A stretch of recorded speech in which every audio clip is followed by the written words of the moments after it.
Call the July 14th regularly scheduled meeting of Council of the Village of McBride to order. First order of business is introduction of late items. We have two late items that we need to put onto the agenda tonight. One is the council agenda and minutes policy under new business, so we'll put that as 11E. And the second one is the appointment to the McBride Community Foundation, and we'll put that under new business under 11F. All right. So can I get a motion to approve the agenda as amended? Motion. Ralph is first, out of the gate. Not really. And seconded by Edie. Yep. All in favor? Carried. Next item on the agenda is the reading and approving of the minutes of the regular meeting of June 23rd, 2015. That's on page 5 in your agenda package. Move to approve. Move to approve by Sharon. Second it. Sharon. Any errors or omissions? Any discussion?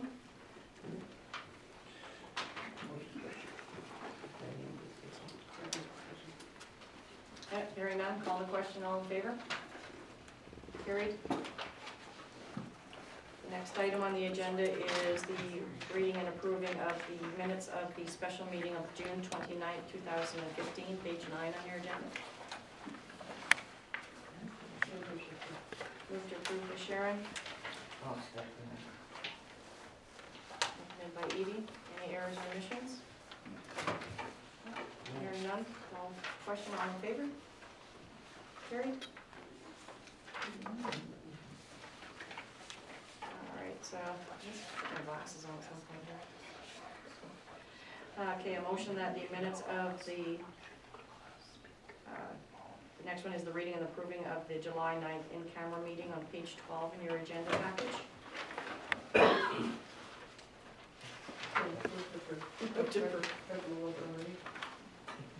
Seconded by Edie. Any comments or questions? Hearing none, all in favor? Carried. And the next one is the meeting of the annual report meeting on July 9th, 2015 on page 10 of your agenda package. Can I get a mover? I'll move it. Moved by Edie. Seconded? Seconded by Ralph. Any errors or omissions on that one? No, hearing none, I'll call a question. All in favor? Carried. Alrighty, delegations. Do you want to grab the paper there, Ina?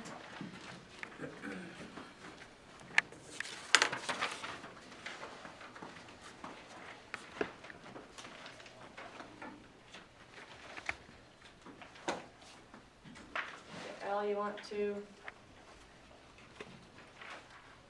ask your question? I have a few.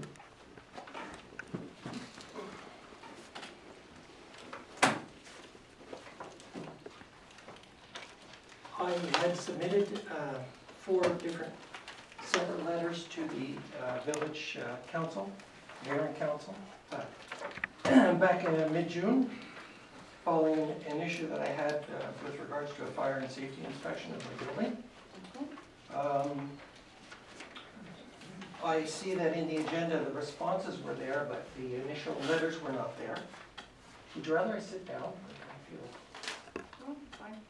okay.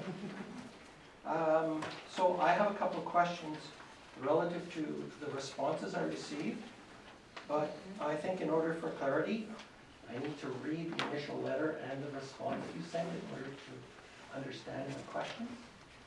Okay. Okay with that? Okay. Yeah, there's a time limit, so choose your time wisely. Okay, well, we'll start with the first one, and then we'll see how far I get. So I made my letter to the mayor and council was on Monday, June the 8th. While in front of my building at 246 Main Street, I was approached by Dave Ruby, acting on behalf of the village as the fire safety inspector, indicated there were serious concerns over a fire exit or any fire escape on my commercial building. Mr. Ruby indicated that he had just met with Kelly Williams, the CAO of the village, and had received a complaint regarding fire exits and/or fire escapes and/or exits at 246 Main Street location, and especially with having a blind tenant on the premises. And just for clarity, I think I am the only person in town who has a blind tenant on my premises.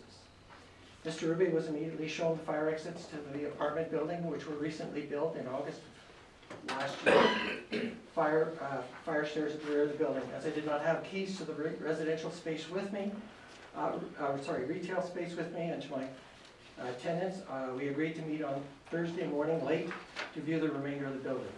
As I had concerns about my tenants' safety, I spoke to each and asked if any of them had complained or had issues with regards to the fire escapes or stairs at the rear of the building, and all indicated a negative response. I then attended the village office and asked Kelly Williams about the request for the safety inspection by Mr. Ruby, and I was told that there were in fact no complaints about my property and that she was aware of. I was also told that she had spoken to Mr. Ruby earlier in the day on the Thursday and had been told the similar response, yet I am concerned that the property description given to the fire safety inspector initially by Kelly Williams described no fire escape, the blind tenant, and fire exit issues. This fairly describes my commercial building, especially with the concern with the blind tenant, whom I believe is the only one in our community. The safety fire inspector showed me a photo that he had received at the rear of the building adjacent. I am therefore requesting a written clarification and explanation in writing as to the mix-up of the property and the request for the fire safety inspection at 246 Main. I believe that that notice of such a request should be made well in advance and in writing, with the reasons for the inspections and/or the concerns or complaints. I would appreciate also receiving a copy of the safety inspection bylaw or village policy regarding this requirement and authorization to enter the property without any prior notice requirements. In the recent events of vandalism on my property and this short inspection notice, I suspect that I'm being somewhat victimized by the actions. And this, together with other factors, has caused me considerable stress. I look forward to a prompt response. Now, the response I received was quite timely, was within a week. Thank you for your letter of June the 15th, expressing your concerns. I confirm your statement that there was no complaint filed against 246 Main Street. I commend you on the timely maintenance of your building, and like you, the village holds that the safety of all of its citizens to be paramount. In compliance with the Fire Services Act, the village has adopted the fire inspection policy AD 11, which you did attach. I have attached the policy for your review. You will note that 246 Main Street will require an inspection every 5 years. The village is currently undertaking a review of all public property files in order to ensure we are practicing due diligence in regards to the policy compliance. We will have Mr. Ruby, or Chief Ruby, which shouldn't be used, but we will have Chief Ruby arrange to do a complete inspection of your building for you and your tenants' safety and well-being. A schedule will be sent to you in the near future. Relative to the letters, I do have the question of, your response didn't indicate why the CAO, Kelly Williams, asked Dave Ruby, as the fire safety inspector, to check my building, mentioning that there was a blind tenant and no fire escape. So she was being very specific. You didn't answer that question.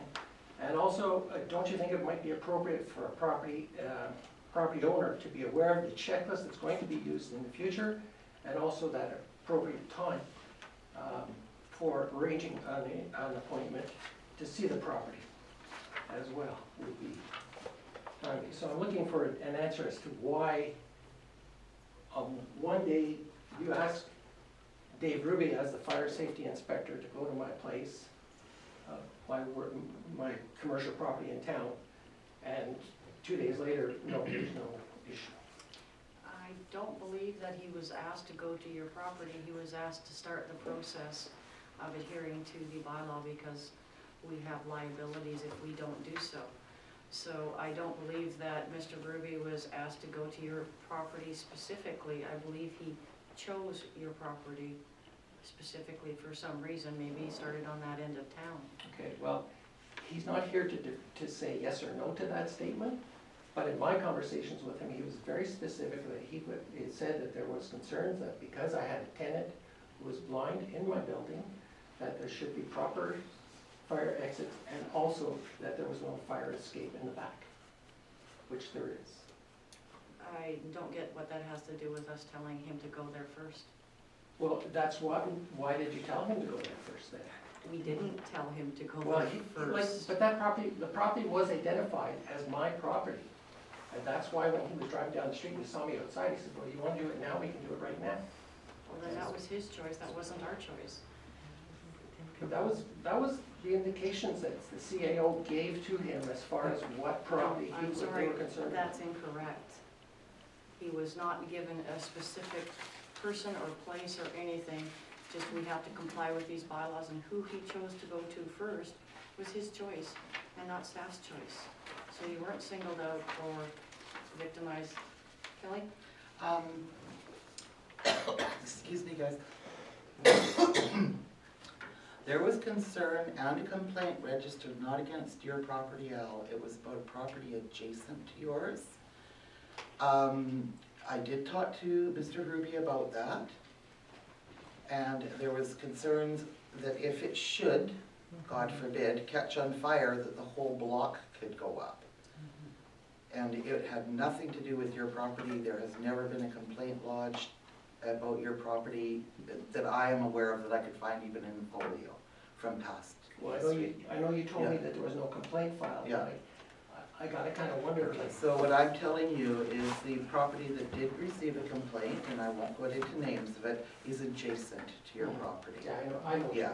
So, and Dave and I did have a discussion about that.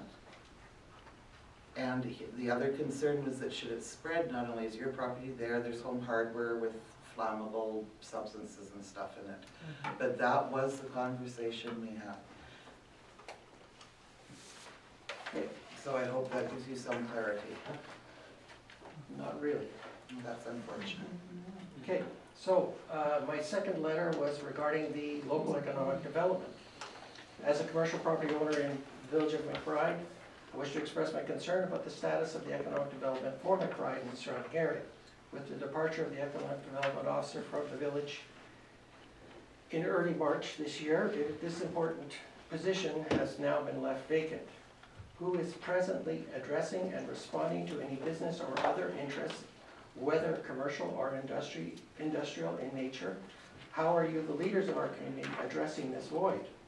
Within the proposed budget, there was an NDIT funding, $47,500 plus over 47.5 allocated for economic development. How are these funds being planned for and anticipated to be spent in the remainder of this year? You are aware and have been told that these funds are somewhat restricted in what they can be used for and to qualify for these monies. Is that not correct? As a business owner, I see no direction and plan for the attraction, retention of business and industry. I see little interest in any attraction of investment to our area. What are your plans for this important function for our community? So your response was? This will be your last question here. You've gone for over 10 now. Sorry? I said, you're running into time here, so this will be Okay. the last one. So your letter just says, thank you for your letter of June the 15th. We hope to fully answer your questions in the near future. My question to you is, and it'll be pretty brief, what's your definition of near future? We will get to it when we get to it. That money does have restrictions to it, but it's not restricted to the appointment, the sole appointment of an EDO officer, which we're not sure is the best way to use that money for economic development. The money, once we decide what we're going to do with it, we'll be dealing with NDI on it. And that'll be in the near future when we get to it. Okay. Well, thank you for cutting me off. You allowed the previous informal candidate delegate 22 minutes, just so you know. And we received complaints about that. All right, so hearing no others on the public questions, we have no formal delegations at this time. And unfinished business, we sent out letters on the unsightly property, which was for followed up, so I guess we'll be continuing on that. And the next one we'll go into is reports. Make note of the procedure bylaw, but I don't want to go first all the time. All right, we'll do the mayor's report first. It's been a busy couple of weeks with the start of the summer vacation season and family visiting, so busy for me. On June 27th, I attended the Dunster Ice Cream Social with my son and my daughter-in-law, and met with Shirley Bond there. On June 30th, I attended a library and museum meeting. On July 1st, I attended the Canada celebrations at the Park with Council. Thanks to the Chamber for arranging the event and to all the volunteers for their hard work to make the festivities successful. On July 2nd, I attended the meet and greet your elected representatives with Council, the Honorable Shirley Bond and Bob Zimmer, and the Regional District Director, Daniel Allen. Although the attendance was small, the event was well received. Thanks to Ministers Bond and Zimmer for taking time out of their busy schedules to attend our events. And thanks to the Chamber who assisted in arranging the event. Special thanks to Kelly Parker who made the Canada Day cakes and catered the meet and greet. The food was excellent. On July 9th, I attended a council met in Canberra prior to a special public meeting of council where we received and approved our annual report and rescinded the appointments of the Chief Electoral Officer and the Deputy Electoral Officer. On July 10th, the Community Foundation Committee met to review grant applications. Information on successful applicants will be announced shortly. On Sunday, July 12th, Councillor Tracy and I met with the Texas 4000 bike riders on their 8th annual journey from Texas to Juneau, Alaska for cancer. The group dedicates each leg of their ride to someone who has been affected by cancer. Our leg was dedicated to one of our littlest residents, Riley, who at the age of 2.5 years old was diagnosed with cancer, has undergone brain surgery to remove a tumor, and is currently in Edmonton receiving radiation treatments. And that's my report. Next up, Councillor Pizzazza. I have nothing to say, I'm sorry. Switch. Okay, Councillor Reichert. The same as yours, pretty much. Except I attended today in Prince George the Shaping Our Future stakeholder meeting with Northern Health. It went really well. To add to that, I noticed on page 46, here comes that nurse Michael McMillan. I talked to him about that today, and he does not know where the forms are. Okay, I'll follow up with that one. Yeah, he said maybe give Kelsey a call or something, or maybe we have a phone call. Anyways, he can't find the forms, he's trying to locate them. Okay. Yeah, so that was it. Okay. Councillor Tracy? I have more or less what Mayor and Sharon and Ralph, the Canada Day meet and greet. I went to the 35th anniversary for the RVSS. It was excellent, great food, and missed the street dance due to sickness, but maybe the next one I'll hit. And that's about it. Okay. Administration, submit it next time, right? Yes, probably. Checklisting report, is that attached? No, that isn't attached. Is it? Okay.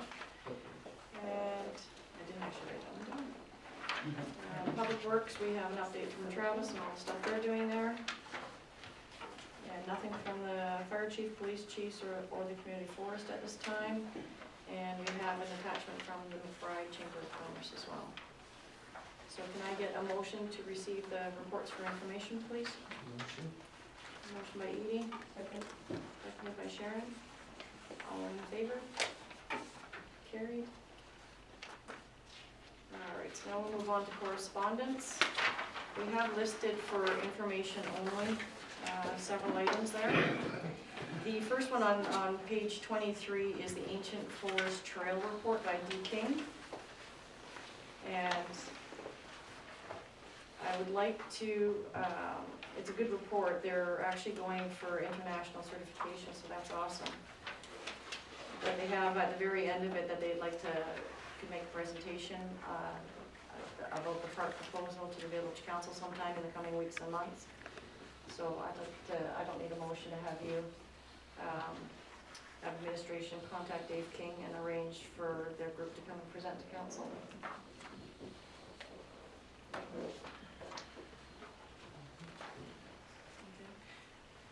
Anything else under the information section that you wish us to bring up? That's just the only thing I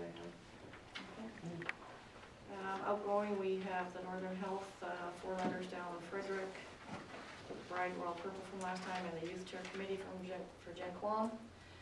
We have no council resolutions at this time, so we'll move on to number 9, which is bylaws, permits, and policies. And we're in our policy review right now, so we need a motion that administration review and report on employee policies and procedures regarding human rights, workplace harassment, and bullying for full compliance and enforcement with the legislation. Moved by Edie, seconded by Ralph. Any further discussion on that? So it's pretty straightforward. Okay. Call the question then, all in favor? Carried. And now we'll move on to new business. So the first one will be the appointment of our new Chief Financial Officer and Deputy Administrator.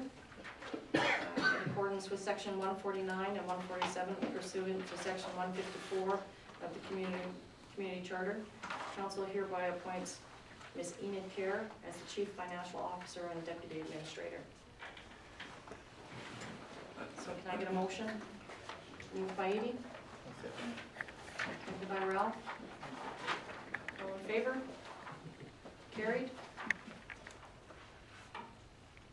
And 58.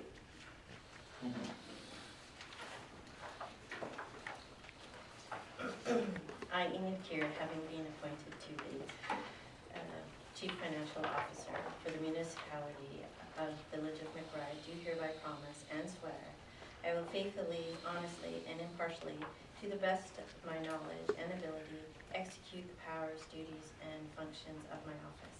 I will treat all matters and information that comes to my attention as a result of my office in confidence. I have not received, nor will I receive or accept any payment or reward or promise of either in return for the exercise of my powers, duties, and functions, other than as permitted by the municipality. I will not allow my personal interests to conflict with the duties of my office. I will comply with all policies and directives of the municipality and comply with them. Welcome, Enid.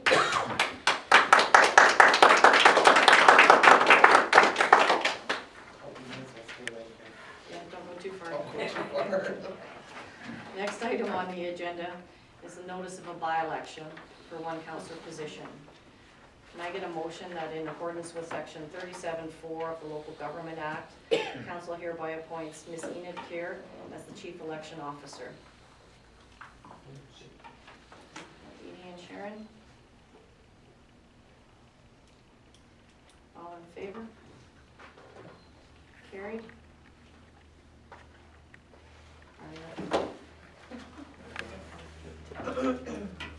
I, Enid Keir of McBride, BC, do solemnly affirm that I will faithfully and impartially fulfill the duties of the position of Chief Election Officer. I have not received and will not accept any inducement to perform the duties of the position, otherwise than impartially and in the accordance with the Local Government Act, or to otherwise subvert the election. I will preserve the secrecy of the ballot in accordance with Section 113 of the Local Government Act, and I am not and will not become a candidate's representative, or financial agent while holding the position of an election official.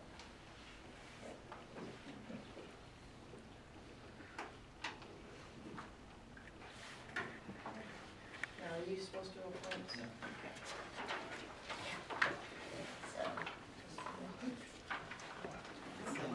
Yep. Okay, so I'm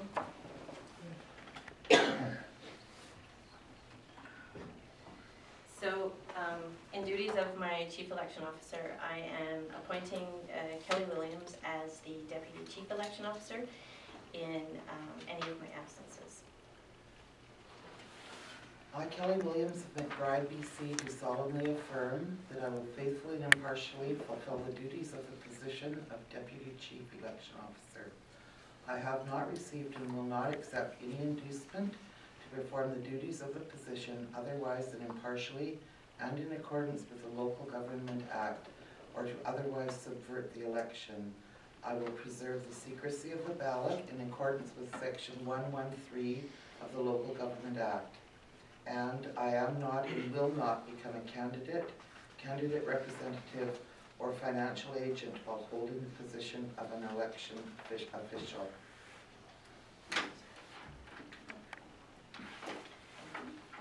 We don't need a motion for the second one already. Alrighty, so that takes care of the by-election issue. So moving on to number C, pursuant to the Financial Information Act 2002, all municipal employees making over $75,000 per annum must report the remuneration and expenses. The background review conducted for preparing the 2014 Statement of Financial Information, called SOFI, indicated the need to revise some of the schedules, employee remunerations and expenses to reflect the official data entered into the Village of McBride accounting and payroll systems. Upon acceptance of the attached revised schedules will be submitted for the legislative library and will be posted on our website, and a hard copy will be available in the village office for public review. So we have a few of them here for several years. So the first motion is to rescind the schedule of employees' remunerations and expenses for 2010 and amend it with a revised schedule of employee remunerations and expenses, 2010.1. Can I get a mover? Moved by Sharon, seconded. Ralph? All in favor? Carried. The next motion is to rescind the schedule of employee remunerations and expenses 2011 and amend it with a revised schedule of employee remuneration and expenses 2011.1. Moved by Edie. I'll second it. Seconded by Ralph. All in favor? Carried.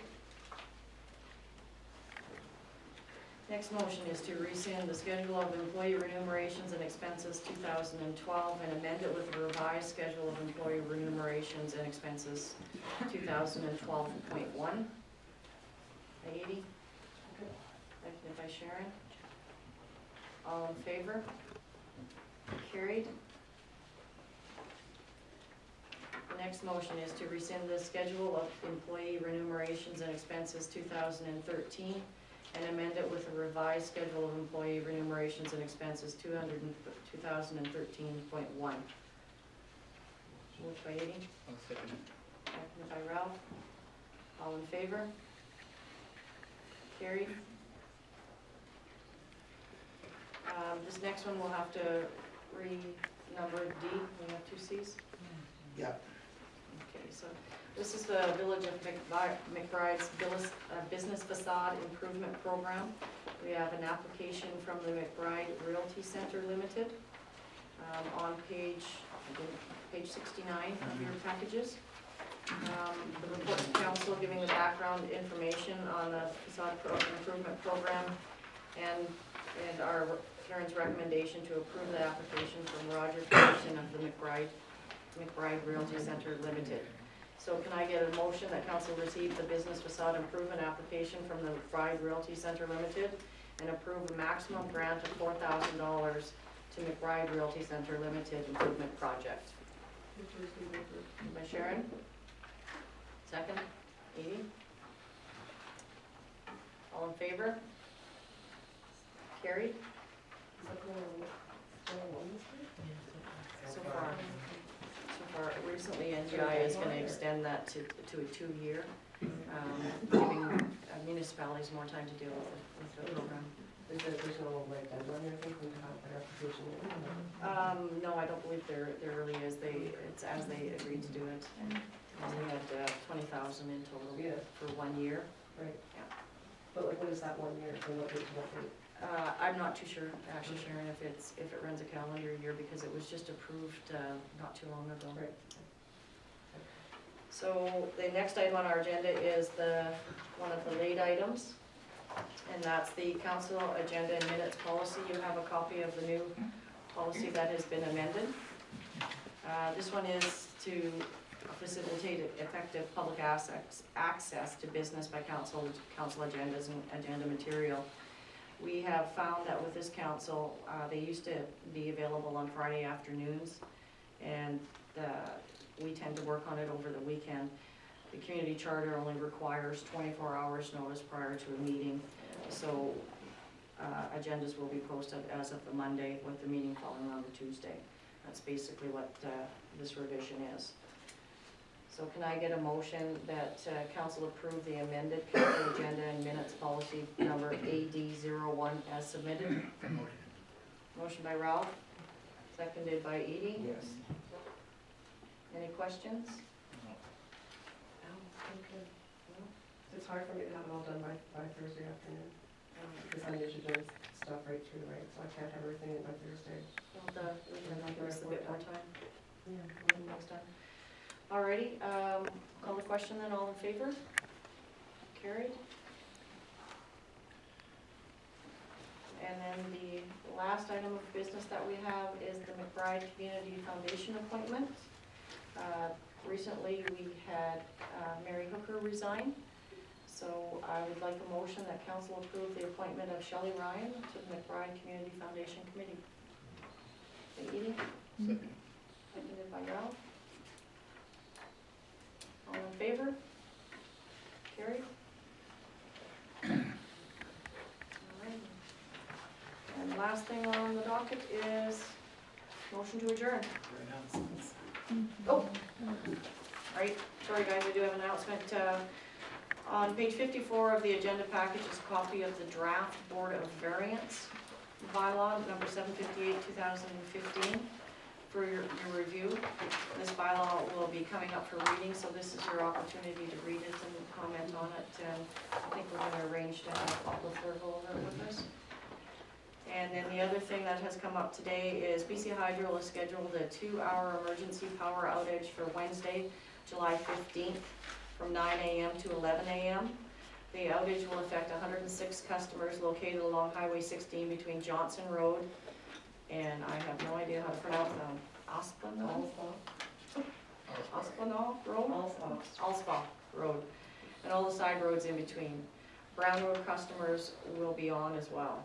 The McBride diesel station will start up and supply power to the village. The outage is necessary to perform tree trimming as some of the hazardous trees are causing fires. So just to let everybody know that there will be a bit of a power outage tomorrow. Now can I have a motion to adjourn? Okay. Thanks everyone for coming out.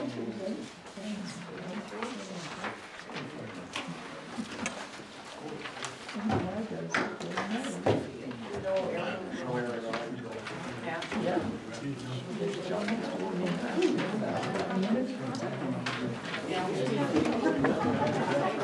Oh, unfortunately, it doesn't really matter.